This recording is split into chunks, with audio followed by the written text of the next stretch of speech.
Hey y'all, it's Zach, the legal tech advisor here at Lawyerist. Today, I'd like to talk to you about website accessibility, specifically about building your law firm website in a meaningfully accessible way with a partner like Omnizant. Recently, I sat down with Victoria from Omnizant, and we talked about what it means to have a meaningfully accessible website and what you and your firm can do to get yourself started. Have a listen and see what you think. I'm Victoria Slecki, and I'm the Chief Marketing Officer at Omnizant. Victoria, thanks for joining me today. I really like this topic of accessibility on websites, and I like your take on it. So honestly, let's go with what's your take on it? Yes, that everyone should have an accessible website, right? Right. It's a big conversation here at Omnizant. We see it picking up traction across the web development space, really. Mm-hmm. I think in the legal industry, it's been maybe a little bit slower, the adoption, but Right. we are having a big conversation around it and giving a lot of presentations and just doing a ton of thought leadership because it's so critically important. And I think when we think about the importance of it, right, we really need to think about the landscape and who's using the web and how are people using the web, right? And we know 1 in 4 adult Americans is living with a disability. That's a huge number. It comes to about 60 million people here in the States. And we also know that the overwhelming majority of people who are looking for an attorney at some point in the attorney selection process turn to the web. That might be a Google search to find a bankruptcy attorney, but it might just be a branded search. They've gotten a referral from a friend for an estate planning attorney, and they go to the web and they try to find out more about that individual before they call. So we know folks are using it, and it's a problem when the majority of legal websites don't allow for meaningful accessibility. Folks that are using assistive technologies, and I know some of these terms will seem foreign if you're not really in the accessibility world, but assistive technologies are, really the programs or technologies that individuals use to be able to access the web. So the most common one is a screen reader, right? If you have vision impairment. But other things could be, for example, a mouse stick. If you can't control a keyboard or a mouse, some individuals who are paralyzed may actually use a stick and type that way. So there are an array of different assistive technologies that folks use. And so we need to build websites that really help them make sense of the content on legal websites. And that is what we're determined to do. And what is alarming is that 90% of websites are inaccessible to people with disabilities, 90% across the World Wide Web. I can see that. Yeah. And we're doing some research here at Omnizant that suggests it's considerably higher in the legal space. And so it's a top priority for us. And I think people ask us often, why does it matter to you? And of course, we're good people, and we want to make sure that the web is a better place for all. Right? That is the quick answer. But the truth too, the underlying kind of behind all of it, is we want to make sure that our firm's websites and their web presence reflects who they are as a firm, right? And that means that their website should be professional. They should be informative and accurate, and in many cases, they should always, be an extension of the firm's values. And if you were to talk to most firms and talk to them about their top values, they would say inclusivity tops the list, but they're not thinking about it from, the web aspect there. So, that's so important. And then the second thing is, as a digital marketing agency, we help firms expand the reach of their practices. And when we are excluding, 25% of the population, well, we're not doing our job, right? And so we need to really build sites that maximize the reach of the firm and deliver value to everyone in the community. But my firm's too small for that. There is no firm too small for that, right? And I think that comes to there's some misinformation around accessible websites. I think people think about accessible websites and they have this misconception. Well, there are a few. There's this misconception that building an accessible website is incredibly difficult and expensive. And that's that's not necessarily the case, right? If you are working with a web developer that prioritizes accessibility, it should be no more money than developing any other website, right? We don't charge more for accessible websites. Every website we develop by default is accessible. Right. And the reason for that is it's just general good user experience best practice to build accessible websites, right? So one of the things when you're building an accessible website is you look at contrast, the color contrast. Mm-hmm. Um, Color contrast is important for certain assistive technologies. It's also super important if you're on a mobile device and there's bad glare, right? So you know that the majority of website visitors are coming to you on a mobile device at this point in time, and they could be outside, right? Mm-hmm. The same thing goes for something like captions. Super Right. important, right? If you have hearing loss or you are a member of the deaf community, but also you may be at work and considering divorce and looking at an attorney website and you don't want your colleague to hear the video. So captions and just these UX or accessibility best practices are good for everyone, right? And so whether you're a small shop or a large shop, you should have them for all of your visitors. I would say another kind of the misinformation that kills me too, when we talk about accessibility, I just heard this from a prospect who said she had spoken to another digital agency that specializes in legal, and they told her that some elements of their site are accessible and they don't develop fully accessible sites because if you wanted to do that, your site would be black and white with no photos. And that is just inaccurate. You do not have to compromise on design to build an accessible website. No. Right. No, And so we hear hesitation from attorneys, small and large firms, that worry that their sites will not be as visually appealing or they won't seem as professional. It'll look like they invested less money in their web presence. And that's just not the case. If you work with an experienced web developer, you have all the same functionality. It may look a tad different. Contrast may need to be tweaked slightly.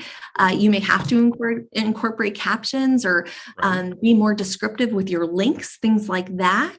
But the look of your site and it being a polished professional website should never be compromised by accessibility. Right. First thing, that's correct. Like I've seen many accessible websites that are wonderful and, visually, and they've got video and audio and all that. It's not about making it to where it's specific to a specific person. And that's really what we're getting at, is that we're not making it specific to one type of user. We're making it to where it's accessible to all types of users. And that means everybody, and in a cynical way, and I think this is still fine, but in a cynical way, we're broadening our audience. We're broadening our prospective clients, which is great. And if that's the reason you do it, phenomenal. But like you said early on, this is humanity. Why would you want to cut out a quarter of the population from speaking to you, from hearing from you? Why would you want to do that, even if the websites did cost more? Yep. Even if it took more effort, even if, and from a cynical standpoint, again, even if it did cost more, you're going to get more. Even if it did take more effort, you're going to get more. But even if it did cost more or take more effort, you're building correctly in my mind. And so I think that's super important to be able to do. So let's, if you don't mind, let's kind of pull back the curtain a little bit and talk about some of the things that we do in order to make our websites accessible. Because I think a lot of times, obviously people think screen readers, and I try to use a screen reader here and there to make sure that I have some sort of idea of how that is going through the website, but it's difficult. It's extremely difficult, but that's a commonly known sort of thing. What are some other areas where we try to make things more accessible?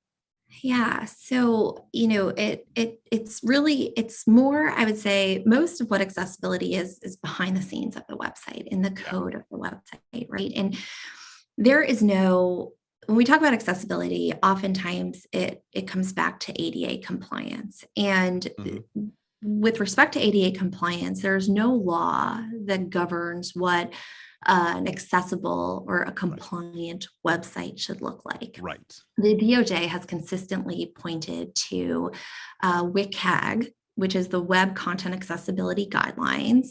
It's designed by an international consortium. And it's a set of principles and guidelines and success criteria for developers. And I think, of course, it can be rather technical. I think if you have a web presence, it makes sense to read it. Currently, we're operating from WCAG 2.1 is the latest version. We anticipate that 2.2 will be coming out hopefully this summer. And it's just really helpful. It gives you a good understanding of the principles behind accessibility, right? And so there are 4 principles, and that's that, and it's POUR, not POOR, but POUR.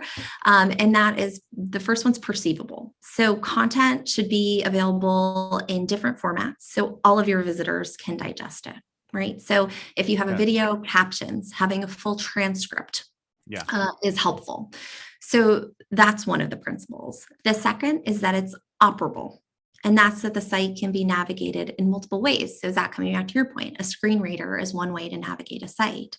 But you should be able to do it with your keyboard, just by your keyboard, your mouse and keyboard, a touch interface, for example. So it needs to be able to be navigated by an array of different technologies. I'm sorry to kind of stop you there. I think of how frustrated I get when the tab key doesn't go to the next thing. Yep. And I don't have to do that all the time. You know, I run into that in Adobe documents, not on websites all the time. And sometimes I do, but it's just because it's quicker. But you know, that's the type of thing we're thinking about is making it to where you can just use that. Yeah, absolutely.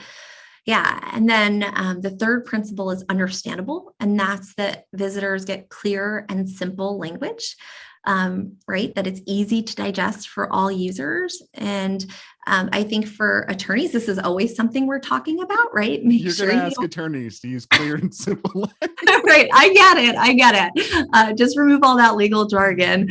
But that's important, right? Like massively important, right? So be thinking about that too.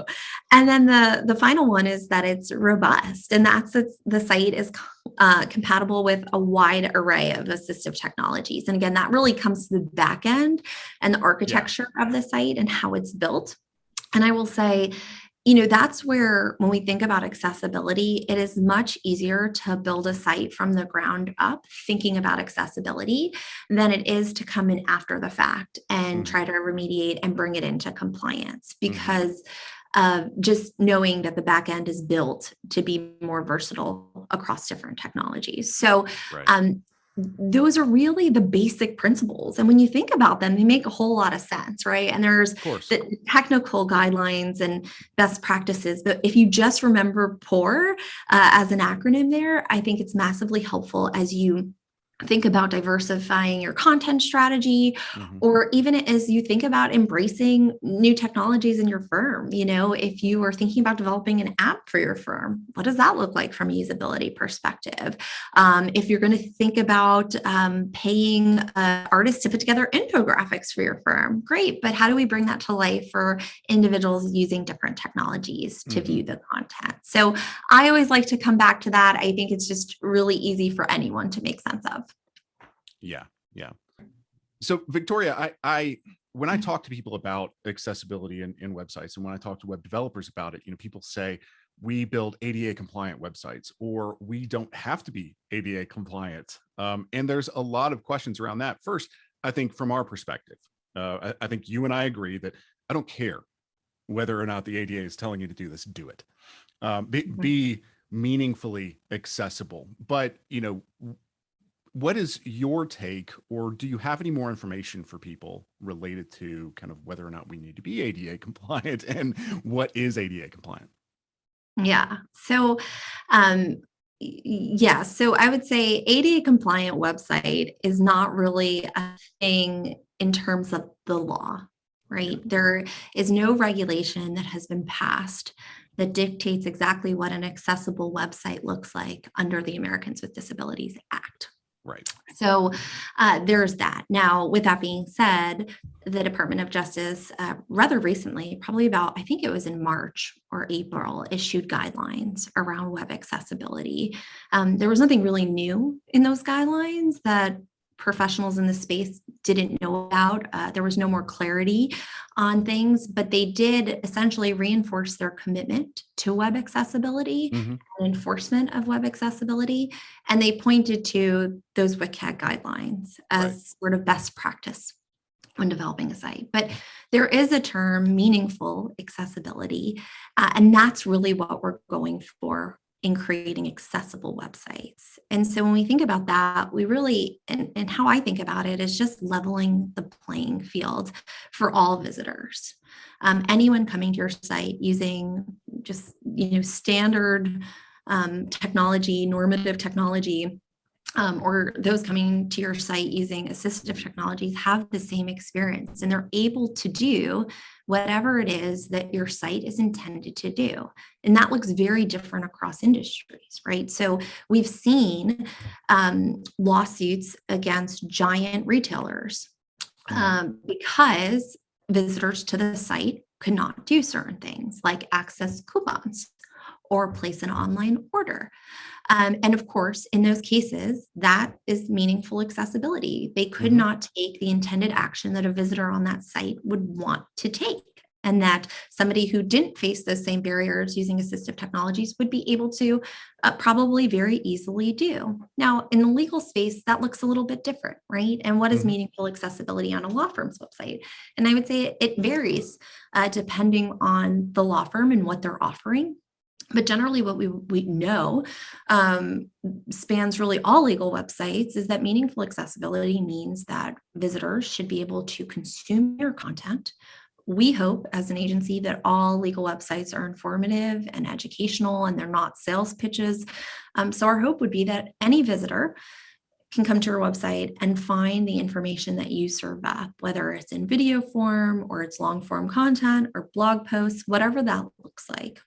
And then, of course, there are ways that visitors can engage with law firms. And again, that looks a little different, right? But if you have click-to-call technology, for example, if you have live chat, are all of those tools also available to folks using any form of assistive technology?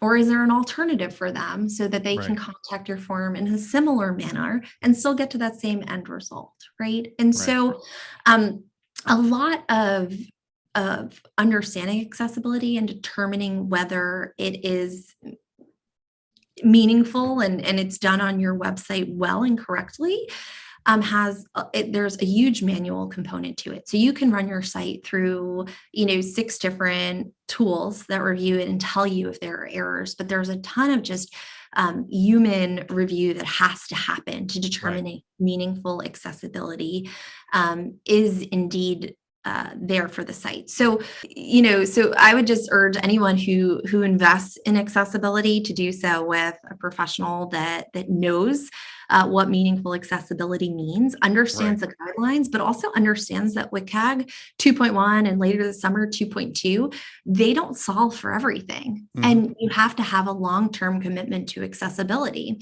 And all websites, we recommend that all websites have an accessibility statement indicating that they have been, that the site has been designed with accessibility in mind. It's often helpful to point to which guidelines you used in case there's questions around that. And this is not coming from a legal perspective. I will say I'm not an attorney. I'm not giving legal advice about what your accessibility statement should say. But just the best practices, and really then alerting visitors that if they run into an issue accessing your site, to let you know and give them the way to contact you. And now when that happens, you need to have a resource on hand that you could go to, and hopefully it's your trusted web developer to say our visitor encountered this, and you might say, how'd that happen if this is built with WCAG in mind? And the truth is they just can't solve for every single experience, right? It's very individual. Everyone's experience is very individual. So compliance and just a commitment to accessibility does have to be ongoing. And with the understanding that you'll have these one-offs that you have to solve for, and that may mean that you have to make further enhancements after you launch your accessible site. And that's websites. We always have to change things after we launch them. There are bugs in the system. We're not going to create the perfect system. I mean, we try to build them for a Galaxy and an iPad and all of these different types of ways of approaching. And so we're going to have bugs. Yep. And we want people to report those anyway, but you're going to have some accessibility bugs. But I think because we know we're not going to get it perfect, I think a lot of attorneys say they get scared of ADA. They're afraid to put, some of the technologies on there. They're afraid to put they're afraid to put like a click to call or something like that, because they think, okay, well, am I going to make this accessible? But you guys have a blog post or an article out by an attorney, William Gorin. Yes, that's right.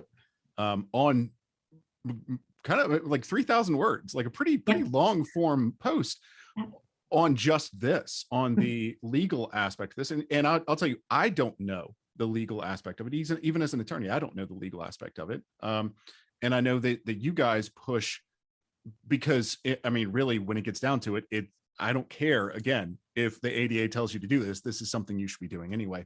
But I think people will say, well, I'm just not going to do anything. There'll be a chilling effect. And so I would just encourage people, if they feel that way, to go read this. And we're going to link this in the comments of the YouTube video. So we'll link to that blog post there if anybody wants to see it. And that talks about meaningful accessibility. Yes. Now, I will say, obviously, if you want people to kind of, I call it bug hunting, but if you want people to bug hunt, you want to make the way that they tell you about this meaningfully accessible as well. You want to make it to where people can actually connect with you. One of the things that you have kind of brought to my mind, that's not always at the front of mind, is cognitive accessibility. And we want to make sure that these things are readable for everybody, but we also want to balance that with we're trying to we're lawyers. We're trying to make sure that we sound professional, and a lot of times, and I don't think this is always a bad thing, but a lot of times we want to sound like we know big words and things like that. So how do you guys go about balancing that at Omnizant? Yeah. So we're very fortunate in that we have a full team of writers who most of the writers are also licensed attorneys. So they know the law inside and out, but they're incredibly strong writers, and they've written for us for many years. So we're very fortunate to have that team. But I think there's a way to still sound very professional, and of course, that the law inside and out, and still make it very readable, right? And that comes down to just web copywriting 101. We don't want super long sentences. We know people are scanning your page, and we know really that you have what is like a fraction of a second to keep them or lose them. And rest assured, if you have somebody who's casually browsing, and the first thing they see when they come to your page is a 250 word paragraph to kick things off, you are probably going to cause some alarm there, and they just may not want to invest the time, and they'll go elsewhere, right? So I think about writing for the web, it's really straightforward. Right? We don't need a ton of flowery language. We know that our visitors have a question that they're looking to get answered, and we need to write for that, right? And so I think when we think about effective content, it's that we have to step into the shoes of our users, right? And that's when designing a website generally, the whole user journey, but especially on the content side, right? And we always say it around here, like, you are not the user you are designing for. You're just not. No. And you're not the user you're writing for, right? And so take a step back and think, what are the questions that they ask?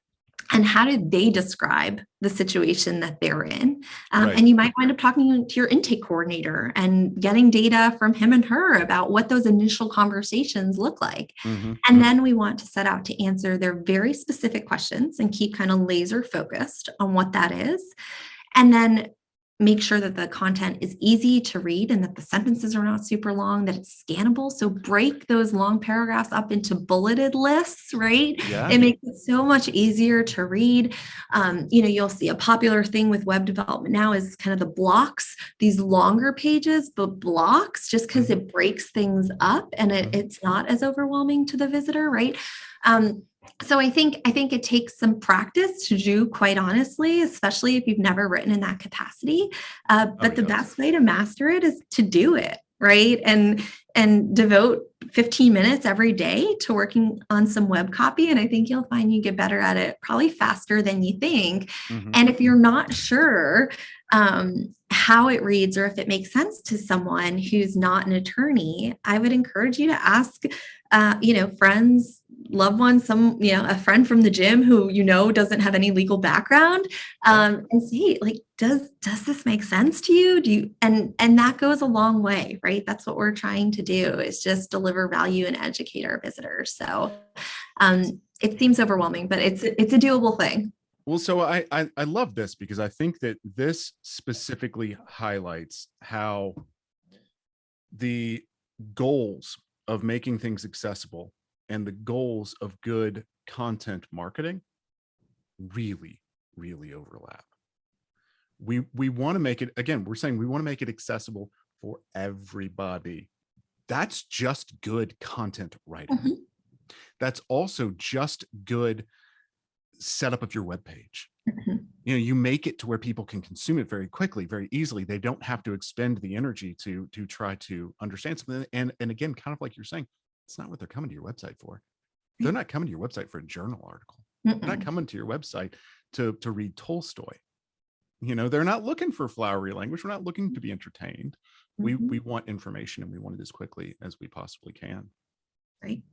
So, Victoria, before we wrap up, if people haven't thought about this before, and we've convinced them because we are convincing people, but they want to make sure their website is at least more accessible tomorrow than it was today, are there any ways that they can kind of, I think of like a Band-Aid solution, something that's just better than nothing? Yeah. So sure, there's a few things you can do. So I would say, first off, if you don't know if your website is accessible, there are a bunch of tools that will run scans for you. There is if you Google Wave accessibility tool, it's by a group called WebAIM. They have a tool that allows you to run your site, and you can actually see immediately. They have a number of different errors and you'll see contrast errors, alerts. They talk about the structure of your website. So they do give you a lot of information. But I would start there. You may find that your website on those first two lines that they has 0 errors that they flag. Now, they will still flag things that they can't understand. So for example, the tags associated with your images. The tool can see that you have a tag for your image that hopefully describes it, but they can't be sure. So, you could have an image of 2 seniors walking on the beach with their grandchild for an estate planning website, for example. And the tool can see that you have a tag, but maybe your SEO company stuck in a tag that said, Miami, Florida, estate planning attorney. Really, that tag needs to be descriptive in nature. So it should say 2 seniors walking on the beach with young child holding hands, something to that effect, right? But those tools can never understand whether that description is accurate. So you will inherently always see alerts. So just something to think about. Don't be totally alarmed if it throws up 47 alerts. You need manual review of that, but it's a good starting place, right? Okay. And I would say know where you are today, and then seek out professional help to get the site up to date and in compliance with WCAG. There are accessibility overlay solutions. And they get marketed as this quick fix to accessibility. Mm-hmm. And so with these, typically what they look like, it could be a plugin if you're using WordPress. Sometimes it's just a snippet of code. And if you've gone to a website and you're not sure if you've ever seen it, there's usually a small icon to the side of the web page. And you can click on it and it gives you a number of options as the user to do things like enlarge the font, change the contrast, things of that nature. Now, those solutions, I would argue, are probably better than nothing, but studies have consistently found that they don't solve for about 70 to 80% of the barriers that can be present for folks with assistive technologies. That's huge. And so I think what they've done, and I see a lot of firms using them, they have very aggressive marketing. So I'm not surprised to see it. I've seen increased adoption there. And I think they give a false sense of security. Like, I've done it, I've put something in place to help my user.